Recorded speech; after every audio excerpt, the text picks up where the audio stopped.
Hello, Florida horror fans. This is Wyatt once again with Florida Horror News Network, and we have a great show ahead of us today. We have a special guest on the show today, but before we bring him on, I would like to start with a bit of a monologue to get the show rolling. Last year was a huge success for haunted house events in Florida, which was great for the success of the industry as a whole. Notably, Halloween Horror Nights reached capacity for almost every single night of the event, and was regarded as one of the highest quality events ever put together for both theme parks and for haunted house events in general.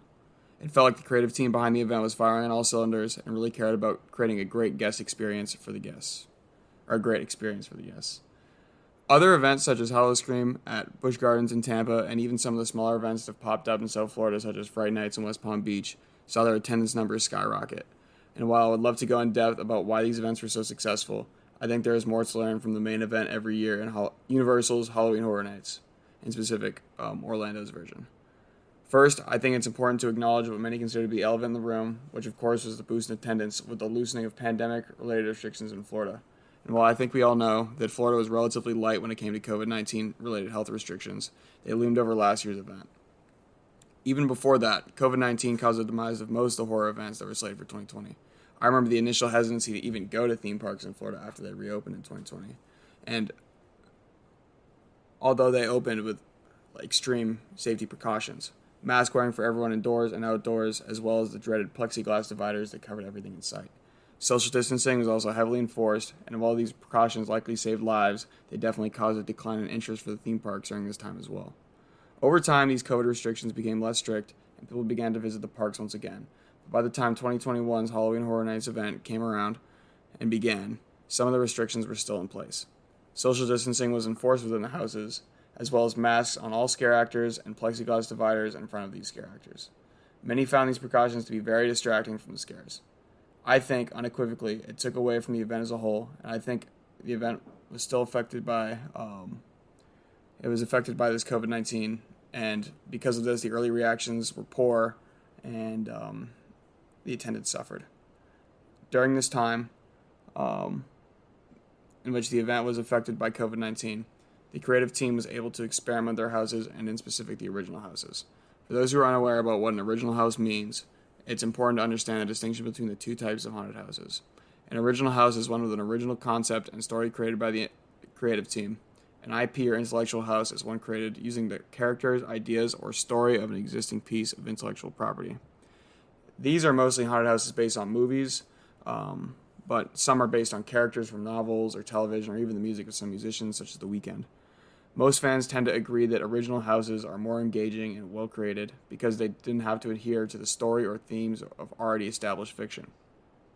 But I think there's more to why these original houses are thought of in a better light. And I think that by looking at haunted houses from 2021's iteration of the event called Case Files Unearthed, Legendary Truth, which was regarded by most visitors as being one of the most, if not the best attraction of the entire night, we can learn a lot. And this is all despite being in a disadvantageous place within the park, and with it not having an intellectual property attached to it. I think by understanding this house's success, you can create a blueprint for what makes a haunted house good. Case Files Unearthed, Legendary Truth, often shortened to just Legendary Truth, was the plot of the private investigator Boris Schuster, who is the head of Legendary Truth, a collective that studies anomalous activity within the United States. The house follows his adventures and relives many of his encounters with paranormal and anomalous creatures.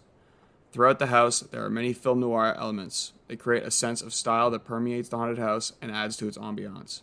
Notably, there are scene breaks that have the time and place of the next scene, which give context to what is going on, which is a common trope in film noir and really adds to the personality of the house. There is also an intermission found within the house, which is synonymous with the film noir genre. Another genre of media I have seen use film noir style to enhance its style is in writing, in novels, most notably the novel Hammers on Bone by Cassandra Khaw. This book follows the private investigator John Persons as he is contracted to kill a 10-year-old boy's stepfather who is abusive towards him by the boy, and his father is abusive to others in his family. Without summarizing too much of this book, the use of film noir is used within it to add style to its content. There is an intermission chapter, much like a film noir movie, and the novel uses the similar sinister ambiance that film noir is known for. Also, similar to many film noir movies and the legendary Truth House, monsters that are Lovecraftian in nature are found once you get into the later chapters. Now, while I would advocate for this book to be used as an intellectual property in a haunted house, It's much too small of an intellectual property to receive this position. I do think we can learn something by how style is used in both of these cases, however.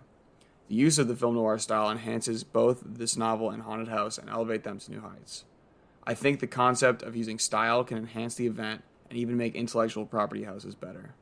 By leaning on the style found in pieces of horror fiction, I think that any story, intellectual property, or original can be used to create ambiance and a better visitor experience.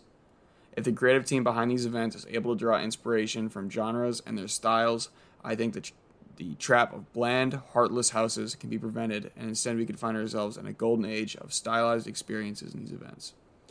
I don't believe this push towards the use of genre in houses should be limited to film noir either. I think horror of any particular subgenre could have its style used to amplify the house. Now, with all that being said, I would like to invite the special guest I mentioned earlier, who I believe will have a very good perspective on all of this. Senior Director of Creative Development and Entertainment at the Universal Orlando Resort, Michael Aao.